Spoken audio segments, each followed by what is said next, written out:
Hello, welcome to Battle of the Ports and a game from the obscure and long defunct Wood Palace. This is their 1986 arcade hit, Fire Trap. Many people do mistake this game for being a Data East title, but make no mistake, they were just a publisher. In Fire Trap, the player controls a firefighter who must climb a burning skyscraper and save the people from the building. The game utilizes a similar control scheme to Nichibutsu's Crazy Climber, with two joysticks controlling each side of the player, left joystick for the left hand and foot, and right joystick for the right hand and foot, in addition of an action button to throw water in order to put out the flames on the windows. So yeah, the controls are a right pain in the ass and take a while to get used to, but even then you always panic in the heat of the moment. It doesn't help that on your way up the building there's all manner of stuff coming down at you, such as cars, bricks, bowling pins and more. It also doesn't help that the birds want nothing more than to knock you off the building. For a 1986 arcade game, Fire Trap looks quite nice and sounds good too. It's just a shame the controls are fiddly.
All home ports of Fire Trap were developed by Electric Dreams.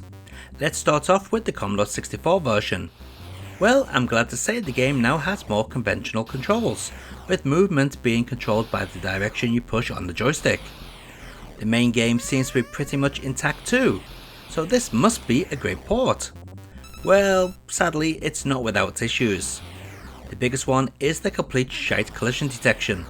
Yep, this is one of those games that basically make a box around the player sprite, and if anything is to enter that box, well, that means you're hit. The amount of times I died when I clearly was not touched by an item was annoying.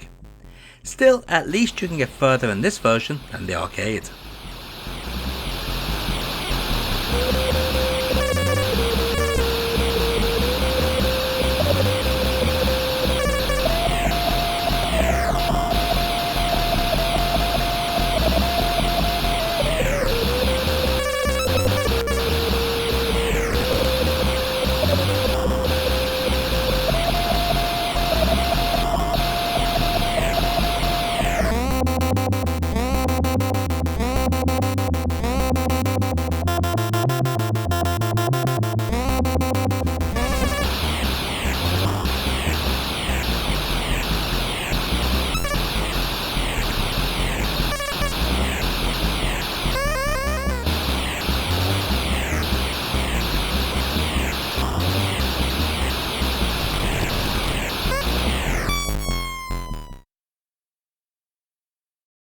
ZX Spectrum next, and yeah, it's total shite.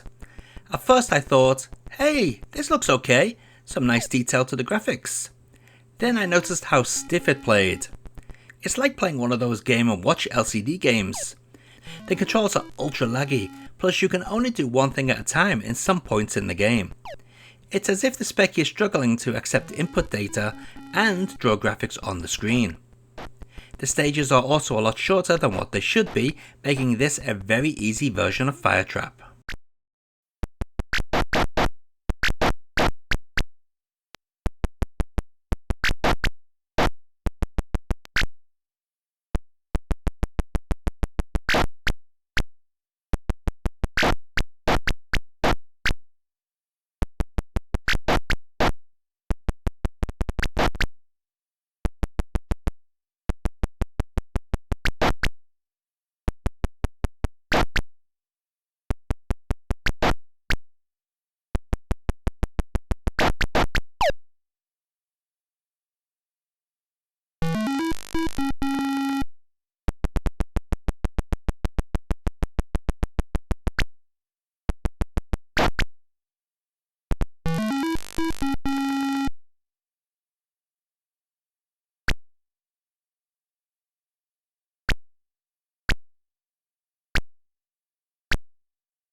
Finally, we have the Amstrad CPC version. What the hell is this? I thought the Specky version was bad, but this is much worse. I'm not kidding when I say the fire does not work most of the time. I'll be hammering away on the fire button, counting down seconds, yet nothing will shoot. The game is 100% broken to a point where it's unplayable. In fact, I find it hard to even think this is a finished product. Just look at how lame it is when you save the woman. The guy falls down the building looking at the player. He doesn't even touch the floor. Instead, he stops midway down while a cheap fire trap logo appears. This is by far the worst.